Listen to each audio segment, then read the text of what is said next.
புதுவையில் நடைபெற்ற 16வது சட்டசபை தேர்தலில் முதலமைச்சர் ரங்கசாமி தலைமையிலான என்ஆர் காங்கிரஸ் பாரதிய ஜனதா கட்சி கூட்டணி அமோக வெற்றி பெற்று மீண்டும் ஆட்சியை தக்க வைத்துள்ளது. கூட்டணி மொத்தம் 18 இடங்களில் வெற்றி பெற்று பெரும்பான்மையை நிரூபித்துள்ளது. இதைத் தொடர்ந்து என்ஆர் காங்கிரஸ் சட்டமன்ற உறுப்பினர் கூட்டத்தில் ரங்கசாமி ஒருமனதாக சட்டசபை கட்சித் தலைவராக தேர்வு செய்யப்பட்டார். அதேவேளை பாஜக தரப்பிலும் சட்டசபை தலைவராக நமச்சிவாயம் தேர்வு செய்யப்பட்டு ஆட்சி அமைப்பதற்கான அரசியல் ஆலோசனைகள் தீவிரமாக நடைபெற்று வருகின்றன. எனினும் அமைச்சரவை பங்கீட்டை சுற்றி கூட்டணி கட்சிகளுக்கிடையே இழுபறி நிலை உருவாகியுள்ளது. கடந்த ஆட்சி காலத்தில் என்ஆர் காங்கிரசிற்கு முதல்வர் மற்றும் 3 அமைச்சர்கள் பதவிகள், பாஜகவிற்கு 2 அமைச்சர் பதவிகள் மற்றும் சபாநாயகர் பதவி வழங்கப்பட்டிருந்தது. இந்த முறை தங்களின் வெற்றியை முன்னிறுத்தி பாஜக தரப்பில் கூடுதல் அமைச்சர் பதவிகள் கோரப்பட்டதாக தகவல் வெளியாகியுள்ளது. சுயேட்சை சட்டமன்ற உறுப்பினர் ஆதரவை முன்னிறுத்தி பாஜக மேற்கொண்ட பேச்சுவார்த்தை குறித்து முதலமைச்சர் ரங்கசாமி அதிருப்தி தெரிவித்ததாக கூறப்படுகிறது.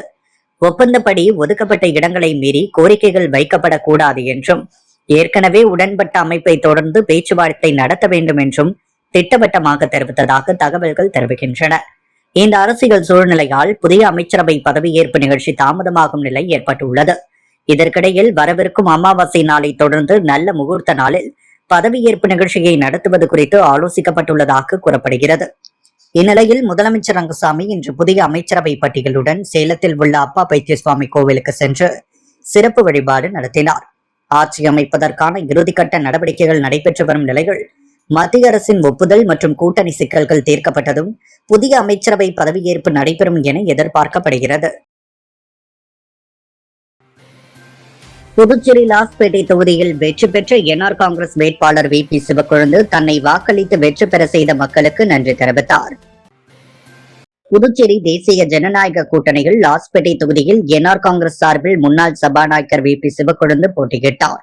அவர் 10,578 வாக்குகள் பெற்று அபார வெற்றி பெற்ற நிலையில் தன்னை வாக்களித்து வெற்றி பெற செய்த லாஸ்பேட்டை தொகுதி மக்களுக்கு நன்றி தெரிவிக்கும் விதமாக நேற்று திரௌபதி அம்மன் ஆலயத்தில் சிறப்பு வழிபாடு செய்தார். தொடர்ந்து வீதி வீதியாக தன்னை வெற்றி பெற செய்த மக்களுக்கு நன்றியை தெரிவித்தார். அதைத் தொடர்ந்து சிவசுப்பிரமணியர் ஆலயத்தில் நடைபெற்ற சிறப்பு பூஜையில் அவர் கலந்து கொண்டார். தொடர்ந்து வாக்களித்த மக்களுக்கு அவர் நன்றி தெரிவித்தார். தொடர்ந்து சலவையாள நகர், மடுவுப்பேட்டை, செல்லப்பெருமாள்பேட்டை, குமரன் நகர், குறிஞ்சி நகர், நெசவாள நகர் உள்ளிட்ட லாஸ்பேட்டை தொகுதியில் உள்ள பகுதிகளுக்கு வீதி வீதியாக சென்று தன்னை வாக்களித்த மக்களுக்கு நன்றி தெரிவித்தார். அப்போது சப்தகிரி அறக்கட்டளை பொறுப்பாளர் ரமேஷ்குமார் மற்றும் லாஸ்பேட்டை தொகுதி சேர்ந்த என்ஆர் காங்கிரஸ் நிர்வாகிகள், கூட்டணி கட்சியை சேர்ந்த நிர்வாகிகள், சப்தகிரி அறக்கட்டளை நிர்வாகிகள் பலர் உடனிருந்தனர். தேர்தல் அமைதியான முறையில் நடைபெற ஒத்துழைப்பு நல்கிய பொதுமக்களுக்கு மாவட்ட தேர்தல் அதிகாரி நன்றி தெரிவித்துள்ளார். புதுச்சேரி மாவட்ட தேர்தல் அதிகாரி குலோத்துங்கன் வெளியிட்டுள்ள செய்திக்குறிப்பில், புதுச்சேரி சட்டப்பேரவை தேர்தலுக்கான அட்டவணையை இந்திய தேர்தல் ஆணையம் கடந்த 15ஆம் தேதியன்று வெளியிட்டது. அதன்படி கடந்த 9ஆம் தேதியன்று புதுச்சேரியில் உள்ள அனைத்து சட்டமன்ற தொகுதிகளிலும் வாக்குப்பதிவு நடைபெற்றது. 9ஆம் தேதியன்று பதிவான வாக்குகளை எண்ணும் பணி நேற்று முன்தினம் நடைபெற்றது. காலை 8 மணி அளவில் புதுச்சேரி, மாஹே, ஏனாம் பகுதிகளில் உள்ள வாக்கு எண்ணும் மையங்களில் துவங்கியது. முன்னதாக காலை 7 மணிக்கு வாக்குப்பதிவு இயந்திரங்கள் பூட்டி சீல் வைக்கப்பட்டுள்ள பாதுகாப்பு அறைகள் வேட்பாளர்கள், முகவர்கள், வாக்கு எண்ணும் பார்வையாளர்கள் முன்னிலையில் திறக்கப்பட்டது. அதைத் தொடர்ந்து காலை 8 மணிக்கு தபால் வாக்குகள் எண்ணிக்கை துவங்கியது. பின்னர் 30 நிமிடங்கள் கழித்து வாக்குப்பதிவு இயந்திரங்களில் பதிவான வாக்குகள் எண்ணும் பணி நடைபெற்றது. வாக்கு எண்ணிக்கை செயல்முறை நியமிக்கப்பட்ட பார்வையாளர்கள், வேட்பாளர்கள் மற்றும் அவர்களது அங்கீகரிக்கப்பட்ட பிரதிநிதிகள் முன்னிலையில் துவங்கப்பட்டது. செயல்முறையின் நேர்மை மற்றும் வெளிப்படைத்தன்மையை உறுதி செய்வதற்காக போதுமான பாதுகாப்பு, கடுமையான நுழைவு கட்டுப்பாடுகள் மற்றும் நிர்ணயிக்கப்பட்ட வழிகாட்டுதல்களின் கடைபிடிப்பு உள்ளிட்ட அனைத்து தேவையான ஏற்பாடுகளும் செய்யப்பட்டிருந்தன. ஒவ்வொரு சுற்றிலும் எண்ணிக்கை திட்டமிட்ட முறையில் குறிப்பிட்ட எண்ணிக்கை மையங்களில் மேற்கொள்ளப்பட்டது. மின்னணு வாக்குப்பதிவு இயந்திரங்கள், விவிபாட் சீட்டுகள் தேர்தல் ஆணையம் வெளியிட்ட வழிகாட்டுதல்களுக்கு இணங்க கவனமாக கையாளப்பட்டு ஒவ்வொரு கட்டத்திலும் துல்லியமும் பொறுப்புணர்வும் உறுதி செய்யப்பட்டது. வாக்கு எண்ணிக்கும் பணி முழுவதும் வாக்கு எண்ணும் பார்வையாளர்களால் நெருக்கமாக கண்காணிக்கப்பட்டது. வாக்கு எண்ணும் அறைக்குள் அங்கீகரிக்கப்படாத நபர்களின் நுழைவை தடுப்பதற்காக இந்திய தேர்தல் ஆணையத்தின் புதிய முயற்சியாக வாக்கு எண்ணும் அறைக்குள் நுழைய அலுவலர்கள், வேட்பாளர்கள், முகவர்களுக்கு QR குறியீடு உள்ளிட்ட புகைப்பட அடையாள அட்டை வழங்கப்பட்டு அவை மத்திய பாதுகாப்பு படையினரால் ஸ்கேன் செய்யப்பட்டு சரிபார்த்த பிறகே அனுமதி வழங்கப்பட்டது.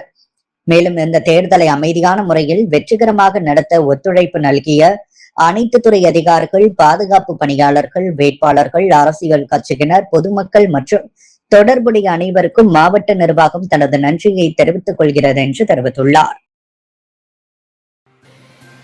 புதுச்சேரியில் சிறுமி கடத்தப்பட்டு பலாத்காரம் செய்து கொலை செய்யப்பட்ட வழக்கில் அரசு அறிக்கையை சமர்ப்பிக்க விரைவு சிறப்பு நீதிமன்றம் உத்தரவிட்டு வழக்கை 7ஆம் தேதிக்குள் ஒத்திவைத்துள்ளது. புதுச்சேரியை சேர்ந்த 9 வயது சிறுமி கடந்த 2024ஆம் ஆண்டு மார்ச் 2ஆம் தேதி சிறுமி பாலியல் பலாத்காரம் செய்து கொலை செய்யப்பட்டார். இவ்வழக்கில் மேலும் சிறுமியை கஞ்சா போதைக்கு அடிமையான முத்தியால்பேட்டை சோலை நகர், அம்பேத்கர் நகர் 2வது குறுக்கு தெரு முனுசாமி மகன் காக்கா என்ற கருணாஸ், முத்தியால்பேட்டையை சேர்ந்த முதியவர் விவேகானந்தன் இருவரும் சேர்ந்து சிறுமியை கூட்டாக பாலியல் பலாத்காரம் செய்து கொலை செய்தது தெரியவந்தது. இதை கண்டித்து எதிர்க்கட்சிகள், பல்வேறு அமைப்புகள் நடத்திய தொடர் போராட்டத்தால் புதுவை ஸ்தம்பித்துள்ளது. மேலும் இவ்விவகாரம் நாடு முழுவதும் அதிர்ச்சியை ஏற்படுத்தியுள்ளது. இவ்வழக்கில் குற்றம் சாட்டப்பட்ட விவேகானந்தன் கடந்த 2024 செப்டம்பர் 16ஆம் தேதி சிறையில் உள்ள கழிப்பறையில் தூக்கு போட்டு தற்கொலை செய்து கொண்டார். இந்த வழக்கு போக்சோ விரைவு சிறப்பு நீதிமன்றத்தில் நீதிபதி சுமதி முன்பு நடைபெற்றது. கடந்த 20-30 தேதி வழக்கில் தீர்ப்பளித்த நீதிபதி சுமதி குற்றம் சாட்டப்பட்ட கருணாஸ் குற்றவாளி என தெரிவித்தார். தண்டனை விவரங்கள் மே 5ஆம் தேதி அறிவிக்கப்படும் என தெரிவித்தார். அதன்படி இவ்வழக்கு நேற்றும் விசாரணைக்கு வந்தது. அப்போது அரசு தரப்பில் ஆஜரான வழக்கறிஞர் பச்சையப்பன், சிறுமி குடும்பத்தின் உதவி வழக்கறிஞர் பிரவீன் ஆகியோர் ஆஜராகி 20 பக்கங்கள் கொண்ட எழுத்துப்பூர்வமான வாதத்தை தாக்கல் செய்தனர். குற்றவாளிக்கு அதிகபட்ச தண்டனை விதிக்க வேண்டும், உச்சநீதிமன்றத்தின் தீர்ப்புகளை மேற்கோள் காட்டி வாதிட்டனர். அதற்கு நீதிபதி சுமதி, குற்றவாளிகளுக்கு மரண தண்டனை விதிக்க வேண்டும் என்றால் அரசு தரப்பில் இருந்து ஒரு அறிக்கை தாக்கல் செய்ய வேண்டும். அதில் குற்றவாளி திருமணமானவரா அல்லது அவரது மனைவி இளம் வயதினரா, அவருக்கு குழந்தைகள் உள்ளதா இல்லையா, வயதான பெற்றோரை இவர்தான் கவனிக்கிறாரா, இவர்தான் குடும்பத்துக்கான வருமான ஆதாரமா, இவர் மீது ஏதேனும் வழக்கு உள்ளதா என்பது போன்ற விவரங்களை புதுவை அரசு தாக்கல் செய்ய உத்தரவிட்டு வழக்கை 7ஆம் தேதி ஒத்திவைத்துள்ளார். காங்கிரஸ் தலைவர் வைத்திலிங்கம் எம்பி பதவி விலக வலியுறுத்தி காங்கிரஸ் நிர்வாகிகள் ஆர்ப்பாட்டத்தில் ஈடுபட்டதால் பரபரப்பு ஏற்பட்டது. புதுச்சேரியில் நடைபெற்ற சட்டமன்ற தேர்தலில் காங்கிரஸ் கட்சி ஒரு இடத்தில் மட்டும் வெற்றி பெற்றது. இது காங்கிரஸ் கட்சி நிர்வாகிகளிடையே கடும் கொந்தளிப்பை ஏற்படுத்தியுள்ள நிலையில் மாநில தலைவர் வைத்திலிங்கம் எம்பியை மாற்றக் கோரி காங்கிரஸ் கட்சி நிர்வாகிகள் கோரிக்கை வைத்து தலைமை அலுவலக வாயிலில் கோஷங்களை எழுப்பி ஆர்ப்பாட்டத்தில் ஈடுபட்டனர். பின்னர் செய்தியாளர்களை சந்தித்த காங்கிரஸ் கட்சியை சேர்ந்த நிர்வாகிகள், காங்கிரஸ் தலைவர் வைத்திலிங்கம் எம்பி பதவி விலக வேண்டும், எந்த தொகுதிகளிலும் சரியான வேட்பாளரை அவர் நிறுத்தவில்லை, கூட்டணியில் குழப்பத்தை ஏற்படுத்தி அனைத்து வேலைகளையும் மறைமுகமாக செய்து முடித்தார், அவரை தட்டாஞ்சாவடி தொகுதியில் போட்டியிட வேண்டாம் என்று கூறினோம், ஆனால் இன்று டெபாசிட் இழந்து நிற்கிறார் என்று தெரிவித்தனர். ராகுல் காந்தி தலையிட்டு கமிட்டியை முழுமையாக மாற்ற வேண்டும், அடுத்த வாரம் டெல்லிக்கு சென்று ராகுல் காந்தியை சந்தித்து காங்கிரஸ் அடைத்த படுதோல்வி குறித்து வைத்திலிங்கம் மீது புகார் தெரிவிக்க உள்ளோம் என்று தெரிவித்தனர்.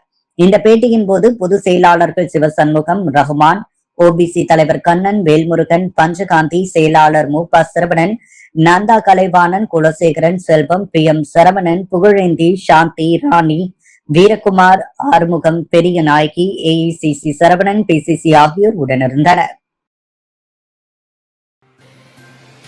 நடிகர் விஜய் தலைமையிலான தமிழக வெற்றி கழகம் கூட்டணிக்காக ஆதரவு கோரி கடிதம் அனுப்பியுள்ளதாக விடுதலை சிறுத்தை கட்சியின் பொதுச் செயலாளர் ரவிக்குமார் எம்பி தெரிவித்துள்ளார்.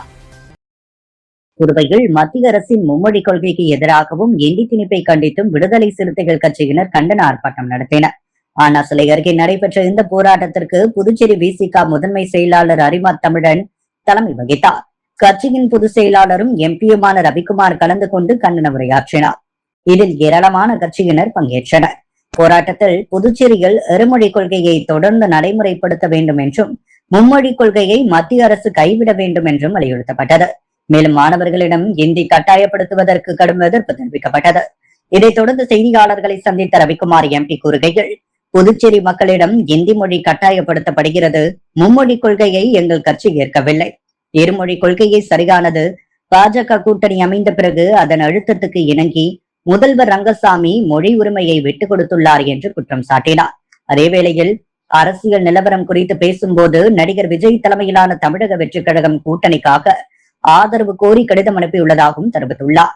காங்கிரஸ், இடதுசாரிகள், விடுதலை சிறுத்தைகள் கட்சி, இந்திய யூனியன் முஸ்லிம் லீக் ஆகிய கட்சிகளின் ஆதரவை தாவேகா கூறியுள்ளது. விசிக தலைவர் திருமாவளவனுக்கு இது குறித்த கடிதம் வந்துள்ளது. இதன் தொடர்பான இறுதி முடிவை எங்கள் தலைவர் அறிவிப்பார் என்று கூறினார். மதசார்பற்ற கட்சிகளின் ஆதரவுடன் ஆட்சி அமைப்பதே தாவேகாவின் நோக்கமாக இருப்பதாகவும் ரவிக்குமார் எம்பி குறிப்பிட்டார். ஏம்பலம் சட்டமன்ற தொகுதியில் என்ஆர் காங்கிரஸ் கட்சி சார்பில் போட்டியிட்டு வெற்றி பெற்ற சட்டமன்ற உறுப்பினர் மோகன்தாஸ் பொதுமக்களுக்கு நன்றி தெரிவித்தார். புதுச்சேரி மாநிலத்தில் நடந்து முடிந்த சட்டமன்ற தேர்தலில் ஐக்கிய முற்போக்கு கூட்டணியில் கிருமாம்பாக்கம் சட்டமன்ற தொகுதிகள் என்ஆர் காங்கிரஸ் கட்சியின் வேட்பாளராக போட்டியிட்டு வெற்றி பெற்ற மோகன்தாஸ் தொகுதி மக்களிடம் நன்றி தெரிவிக்கும் நிகழ்ச்சி நடைபெற்றது. கிருமாம்பாக்கம், படித்திட்டு, வள்ளுவர்மேடு, பிள்ளையார் குப்பம், நரம்பை உள்ளிட்ட பல்வேறு கிராமங்களுக்கு சென்று நடைபெற்ற சட்டமன்ற தேர்தலில் முதலமைச்சர் ரங்கசாமி தலைமையிலான என்ஆர் காங்கிரஸ் கட்சி வேட்பாளராக போட்டியிட்ட தன்னை பெருவாரியான வாக்கு வித்தியாசத்தில் வெற்றி பெற செய்ததற்கு பொதுமக்களை நேரில் சந்தித்து நன்றி தெரிவித்துக் கொண்டார். மேலும் இந்நிகழ்ச்சியில் என்ஆர் காங்கிரஸ் பேரியக்கத்தின் நிர்வாகிகள், பொதுமக்கள் பலர் உடனிருந்தனர். சித்ரா பௌர்ணமியை முன்னிட்டு கல்வி பங்களா ஸ்ரீ துலுக்கானத்தம்மன் உடனுரை கம்பீஸ்வரர் ஆலயத்தில் நடைபெற்ற சிறப்பு பூஜைகள் திரளான பக்தர்கள் கலந்து கொண்டு சுவாமி தரிசனம் செய்தனர். புதுச்சேரி கோவிந்த சாலை கல்வி பங்களாவில் அமைந்துள்ள அருள்மிகு ஸ்ரீ துலுக்கானத்தம்மன் உடனுரை கம்பீஸ்வரர் ஆலயத்தில் சித்ரா பௌர்ணமியை முன்னிட்டு அம்மன் மற்றும் சிவபெருமானுக்கு சிறப்பு பூஜை செய்யப்பட்டது. முன்னதாக பல்வேறு திரவியங்களால் அபிஷேகம் செய்யப்பட்டு மலர்களால் அலங்கரிக்கப்பட்டு மகா தீபாரதனை காண்பிக்கப்பட்டது. இந்த நிகழ்ச்சியில் திரளான பக்தர்கள் கலந்து கொண்டனர். விழாவில் பங்கேற்ற பக்தர்களுக்கு பிரசாதம் வழங்கப்பட்டது. விழாவிற்கான ஏற்பாடுகளை 30 ஆண்டுகளாக தொண்டு செய்து வரும் ராஜேஷ் சிறப்பாக செய்திருந்தார். புதுச்சேரியில் வெற்றி பெற்ற 24 மணி நேரத்தில் உழவர்கரை தொகுதியில் ஏற்பட்ட மழை பாதிப்பு இடங்களை தொகுதி சட்டமன்ற உறுப்பினர் நாராயணசாமி ஆய்வு செய்து நடவடிக்கை எடுத்த சம்பவம் தொகுதி மக்களிடையே நம்பிக்கையையும் வரவேற்பையும் பெற்றுள்ளது. புதுவை சட்டசபை தேர்தலில் உழவர்கரை தொகுதியில் என்ஆர் காங்கிரஸ் சார்பில் போட்டியிட்டு நாராயணசாமி வெற்றி பெற்றார். இதனிடையே நேற்றிரவு திடீரென பெய்த கனமழையால் உழவர்கரை தொகுதிக்குட்பட்ட பல பகுதிகளில் மழைநீர் தேக்கம், சாலைகள் சேதம் போன்ற பிரச்சனைகள் ஏற்பட்டன. இதைத் தொடர்ந்து வெற்றி பெற்ற 24 மணி நேரத்திற்குள் நாராயணசாமி நேரில் சென்று பாதிக்கப்பட்ட பகுதிகளை ஆய்வு செய்தார். மழை நீர் தேங்கிய பகுதிகளை பார்வையிட்டு சம்பந்தப்பட்ட அதிகாரிகளுக்கு உடனடி நடவடிக்கை எடுக்க அறிவுறுத்தியதுடன் பொதுமக்களிடம் நேரடியாக பேசி அவர்களின் குறைகளை கேட்டறிந்தார். வெற்றி கொண்டாட்டங்களை ஒதுக்கி வைத்து மக்கள் நலனில் கவனம் செலுத்திய அவரது செயலுக்கு தொகுதி மக்கள் பாராட்டு தெரிவித்துள்ளனர். இரட்டை இன்ஜின் ஆட்சிக்கு கிடைத்த அங்கீகாரம் உங்களின் வழிகாட்டுதலே மிகப்பெரிய பலம் என்று பிரதமர் மோடிக்கு முதல்வர் ரங்கசாமி கடிதம் அனுப்பியுள்ளார். புதுவையில் நடைபெற்ற சட்டமன்ற தேர்தலில் தேசிய ஜனநாயக கூட்டணி வெற்றி பெற்று மீண்டும் ஆட்சி அமைக்கிறது. இதையடுத்து பிரதமர் மோடி தனது எக்ஸ் வலைதளத்தில் வாழ்த்து தெரிவித்திருந்தார். அதைத் தொடர்ந்து புதுச்சேரி தேசிய ஜனநாயக கூட்டணி தலைவரும் முதல்வருமான ரங்கசாமி பிரதமர் மோடிக்கு அனுப்பியுள்ள கடிதத்தில், புதுவை மக்கள் சார்பாக உங்களின் அன்பான வார்த்தைகளுக்கும் தொடர்ச்சியான ஆதரவிற்கும் தனது மனமார்ந்த நன்றி. சிறப்புமிக்க மக்கள் ஆணை உங்களின் தொலைநோக்கு பார்வை கொண்ட புதுச்சேரி யூனியன் பிரதேசத்தை மாற்றி அமைத்த இரட்டை என்ஜின் ஆட்சிக்கும் கிடைத்த ஒரு மகத்தான அங்கீகாரமாகும். புதுச்சேரி மக்கள் தீர்க்கமாக தீர்ப்பளித்து விட்டனர். வளர்ச்சி, வெளிப்படைத்தன்மை, முன்னேற்றம் ஆகியவற்றில் தேசிய ஜனநாயக கூட்டணியின் சாதனைகள் மீது வைத்த நம்பிக்கை ஒவ்வொருவருக்கும் இந்த வெற்றி சொந்தமானது. உங்கள் தொடர்ச்சியான வழிகாட்டுதலே மிகப்பெரிய பலமாக இருந்தது. அதுவே கடந்த 5 ஆண்டுகளாக மக்கள் நலன் சார்ந்த திட்டங்களையும் குறிப்பிடத்தக்க உட்கட்டமைப்பு வளர்ச்சியும் வழங்க தங்களுக்கு மிகவும் உதவியது. தொடர்ச்சியாக என்டிஏ கூட்டணி அரசில் 2வது முறையாக பதவியேற்கும் இவ்வேளையில் நமது மக்களின் கோரிக்கையை நிறைவேற்றுவதிலும் வளர்ந்த இந்தியா குறித்த உங்களின் தொலைநோக்கு பார்வைக்கு பங்களிக்கும் ஒரு விசித்திர புதுச்சேர்த்தியை உருவாக்குவதிலும் நாங்கள் உறுதியாக இருக்கிறோம். உங்களின் பதிப்புமிக்க வழிகாட்டுதலின் கீழ் வளர்ச்சி பயணத்தை தொடர ஆவலுடன் காத்திருக்கிறோம். தங்களின் தலைமைத்துவத்திற்கும் புதுச்சேரி மக்களுக்கு எப்போது துணை நிற்பதற்கும் மீண்டும் ஒருமுறை நன்றி என அவர் கூறியுள்ளார். புதுச்சேரி சட்டமன்ற தேர்தலில் மக்கள் அளித்த தீர்ப்பை முழுமையாக ஏற்றுக்கொள்கிறோம் என்று காங்கிரஸ் மாநில தலைவர் வைத்திலிங்கம் எம்பி தெரிவித்துள்ளார். இது தொடர்பாக அவர் வெளியிட்டுள்ள வீடியோ அறிக்கையில், நடந்து முடிந்த சட்டப்பேரவை தேர்தலில் காங்கிரஸ் கட்சியின் தலைவர்கள், நிர்வாகிகள், தொண்டர்கள் அனைவரும் முழு ஈடுபாட்டுடன் பணியாற்றினர். கட்சியின் வேட்பாளர்கள் உறுதியுடன் வீரத்துடனும் தேர்தலை சந்தித்தனர். அதேபோல் கூட்டணி அமைப்பில் இருந்த திமுக மற்றும் பிற கூட்டணி கட்சிகளின் தலைவர்களும் இணைந்து செயல்பட்டு தேர்தலை எதிர்கொண்டோம். இத்தேர்தலில் மக்கள் அளித்த தீர்ப்பை முழுமையாக ஏற்றுக்கொள்கிறோம். ஜனநாயகத்தில் மக்கள் தீர்ப்பை இறுதி என்பதால் அதனை மதிக்கிறோம். மேலும் விடுதலை சிறுத்தைகள் கட்சி தலைவர் திருமாவளவன் மற்றும் அவரது கட்சியினர் சிறப்பாக பணியாற்றியதாகவும் பாராட்டினார்.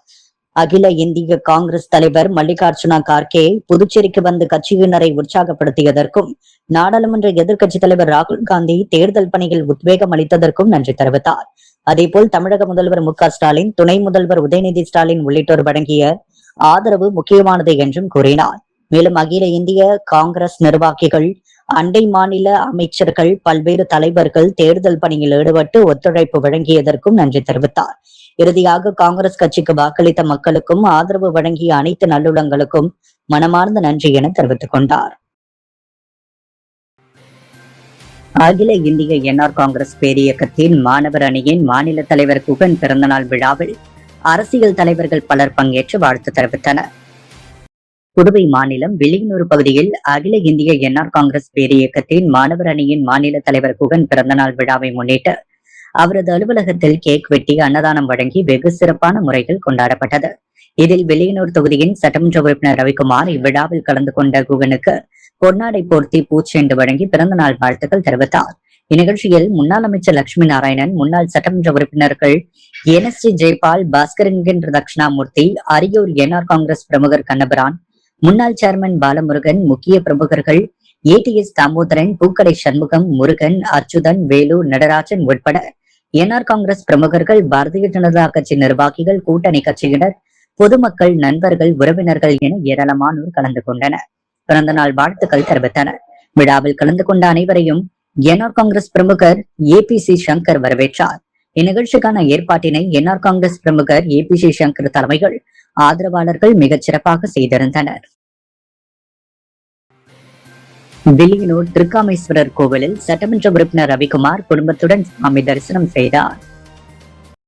பாஜக, என்ஆர் காங்கிரஸ், அதிமுக உள்ளிட்ட கூட்டணி கட்சிகள், திமுக, காங்கிரஸ் கூட்டணி கட்சிகள் உள்ளிட்ட பல்வேறு கட்சிகளை சார்ந்த வேட்பாளர்கள் போட்டியிட்ட நிலையில் சட்டமன்ற தேர்தலுக்கான வாக்கு எண்ணிக்கை கடந்த 4ஆம் தேதி நடைபெற்றது. இதில் பாஜக, என்ஆர் காங்கிரஸ் கூட்டணி கட்சி வேட்பாளர்கள் அதிக இடங்களில் வெற்றி பெற்று ஆட்சி அமைக்க உள்ளனர். இதனிடையே வில்லியனூர் தொகுதியில் மோகித் கன்ஸ்ட்ரக்ஷன் உரிமையாளர் ரவிக்குமார் என்ஆர் காங்கிரஸ் கட்சி சார்பில் வேட்பாளராக போட்டியிட்டு வெற்றி பெற்று சட்டமன்ற உறுப்பினராக தேர்வு செய்யப்பட்டுள்ளார். இவர் முதன்முறையாக சட்டமன்ற தேர்தலில் போட்டியிட்டு வெற்றி பெற்றுள்ளதால் இன்று காலை வில்லியனூர் திருக்காமேஸ்வரர் கோவிலில் சிறப்பு பூஜைக்கு ஏற்பாடு செய்திருந்தனர். இதில் சட்டமன்ற உறுப்பினர் ரவிக்குமார் குடும்பத்துடன் கலந்து கொண்டு சுவாமி தரிசனம் செய்தார். மேலும் என்ஆர் காங்கிரஸ் கட்சியின் மூத்த நிர்வாகிகள், ஒரு முக்கியஸ்தரர்கள் வாழ்த்து பெற்றனர். இந்நிகழ்ச்சியில் கட்சி நிர்வாகிகள், பிரமுகர்கள் உள்ளிட்ட பலர் கலந்து கொண்டனர். வில்லியனூர் பகுதியில் அமைந்திருக்கும் மகான் ராம்பிரதேசி சுவாமிகளின் மகா குரு பூஜை விழா வெகு சிறப்பான முறையில் நடைபெற்றது. ஆன்மீக பூமியான புதுவை மண்ணில் வரலாற்று சிறப்புமிக்க வில்லியனூர் பகுதியில் உள்ள ஜீவ பீடத்தில் யோக நிலையில் அமர்ந்து உள்ளாட்சி புரியும் ஜீவன் முக்தர் அருள் வள்ளல் அருள்மிகு ஓம் சக்த் குரு பரம் ராம்பிரதேசி சுவாமிகள் ஜீவ பீடத்தில் இன்று காலை அபிஷேகமும், அதைத் தொடர்ந்து பகல் 11:45 மணிக்கு மகா குரு பூஜை, மகா தீபார்த்தனை காண்பிக்கப்பட்டது. இதில் வில்லியனூர் தொகுதியின் சட்டமன்ற உறுப்பினர் ரவிக்குமார் கலந்து கொண்டு சுவாமி தரிசனம் செய்தார். தொடர்ந்து ஆலயத்தில் அவருக்கு மரியாதை செலுத்தப்பட்டது. இதைத் தொடர்ந்து விழாவில் கலந்து கொண்ட பக்தர்கள் அனைவருக்கும் அன்னப்பிரசாதம் வழங்கப்பட்டது. மேலும் முக்கிய நிகழ்வாக மாலை 6:30 மணிக்கு சிறப்பு பூஜை நடைபெற்றது. இதில் பக்தர்கள், ஆன்மீக நேயர்கள் மகா குரு பூஜையில் கலந்து கொண்டு மகானின் அருளை பெற்றனர். பணம் பொருளால் மக்களை வசப்படுத்துபவர்களை தேர்தலில் நிறுத்தி முதல்வர் பதவி தக்க வைக்கப்பட்டுள்ளதாக RLB மமுக தலைவர் வெங்கட்ராமன் தெரிவித்துள்ளார். RLB மக்கள் முன்னேற்ற கழக தலைவர் வெங்கட்ராமன் வெளியிட்டுள்ள அறிக்கையில், நடந்து முடிந்த சட்டமன்ற தேர்தலில் ரங்கசாமியின் தலைமைக்காக மக்கள் வாக்களிக்கவில்லை, மாறாக பெற்றுக்கொண்ட இலவசம் மற்றும் பணத்திற்காக வாக்களித்துள்ளனர். இதில் உண்மையான ஜனநாயகம் தோற்றுவிட்டது, பணநாயகம் வென்றுவிட்டது. எனினும் மக்கள் தீர்ப்புக்கு தலை வணங்குகின்றோம். தேர்தல் ஆணையம் தேர்தல் அறிவிப்பு கட்டுப்பாடுகளை விதிப்பதற்கு முன்பாகவே இலவசம் பணம் டோக்கன் கொடுத்து சிலர் மக்களை தங்கள் வசம் சரி செய்து விடுகின்றனர். கடந்த நிர்வாக திறமையற்ற ஆட்சியின் காரணமாக ஏழைகள் வசம் சரி செய்து விடுகின்றனர். கடந்த நிர்வாக திறமையற்ற ஆட்சியின் காரணமாக ஏழைகள் பரம ஏழைகளாக மாறி இலவசம் தேவைப்படுவதால் அதனை பெற்றுக் கொள்கின்றனர். இவைகள் மூலம் யார் மக்களை தன்வசப்படுத்தி வைத்துக் கொள்கிறார்களோ அவர்கள் எந்த கட்சியை சேர்ந்தவராக இருந்தாலும் தன் கட்சியில் சேர்த்து தேர்தல் நேரத்தில் போட்டியிட வாய்ப்பு கொடுத்து வெற்றி பெறலாம், முதல்வர் பதவியை தக்க வைத்துக் கொள்ளலாம் என்று திட்டமிட்டு ரங்கசாமி செயல்பட்டு வெற்றி பெற்றுள்ளார் என்று தெரிவித்துள்ளார். தனிநபர் வருமானம் குறைந்து ஒவ்வொருவர் தலையிலும் கடன் சுமை ஏற்றப்பட்டுள்ளது. ஆகவே இந்த தேர்தல் முடிவு காங்கிரசின் கடந்த கால ஆட்சிக்காக மக்கள் வாக்களிக்கவில்லை, மாறாக இலவசம் மற்றும் பெற்ற பணத்திற்கு மட்டுமே வாக்களித்துள்ளனர். இனியாவது மக்களுக்கான ஆட்சியை நடத்த ரங்கசாமி முன்வர வேண்டும் என அவர் கூறியுள்ளார். அன்றாட செய்திகளை உடனுக்குடன் தெரிந்து கொள்ள பாண்டி ஹெட்லைன்ஸ் சேனலுக்கு சப்ஸ்கிரைப் செய்து கொள்ளுங்கள்.